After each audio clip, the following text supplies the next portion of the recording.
For the longest time, I was obsessed with Shiva Lingams because it helps with sexual trauma. And if you've ever been in a really toxic relationship or something bad happened and there's certain traits in your personality that you struggle to get over, maybe it's trusting a certain someone of the opposite sex, or maybe even someone of the same sex, depending on what actually happened in that situation.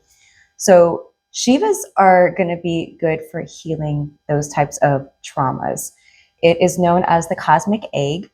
It represents both the phallus and the egg, so that essentially it can bring balance and union to both the yin and the yang, the masculine and feminine qualities that we have within, so that one isn't overpowering the other. So it's super grounding.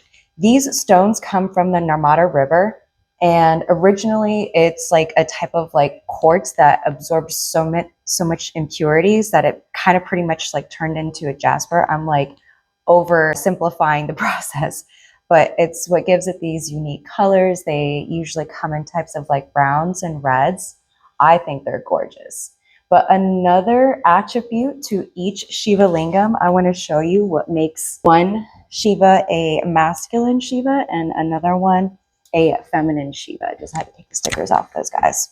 Okay, so when you have bands that go around the top that kind of make it look like it's got like a head on it, that's a phallus. If you got lines going up and down, this is a feminine Shiva. So the piece that I was holding, the bigger piece, this is almost like a blend of both, because you got the little cap on the top, but you also have these long patterns that go up in this direction. So this to me is an example of a Shiva that has a blend of both the masculine and the feminine. So if you're feeling like you really need to work on one aspect of your personality, you could request to get a feminine or a masculine Shiva to help enhance those qualities that you feel like, you know, are a little bit weak. So, because there's so much to say about Shivas. I love them so much. So if you've been in a place where you've been putting forth a lot of masculine energy to protect yourself, it might be hard for you to soften and allow that feminine energy to come through. And a lot of times that feminine energy comes in the form of like being nurturing. So are you taking care of yourself? Are you doing things that will bring you joy and actually take care of your health, connection with others? So depending on what's going on in your life, you might choose the masculine or the feminine type Shiva. I just had to talk about it. They're some of my favorite stones to use for rebuilding. So anytime I'm in a situation where I am starting something new in my life and I'm not really sure what kind of energy I need to bring in, Shivas are good for helping to tune in to your higher self if you use it from the throat chakra, third eye, or crown.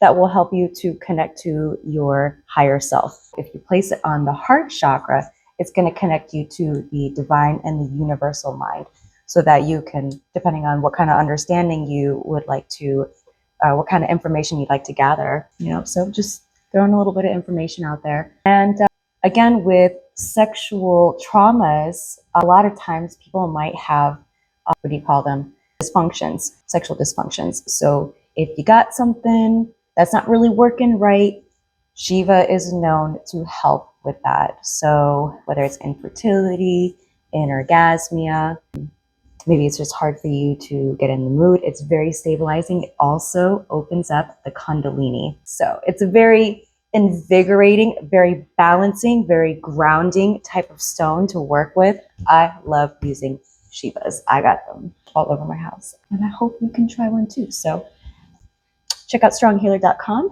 I've got plenty of sizes. I even got giant ones that are like 10 inches. That one's probably about 7 inches. And then the smaller guys, these are roughly 4 inches. So, and I've got some that are even smaller. So anyways, love you guys. Thanks for sticking around. Don't forget to tap the follow or subscribe button, and I'll talk to you soon. Bye.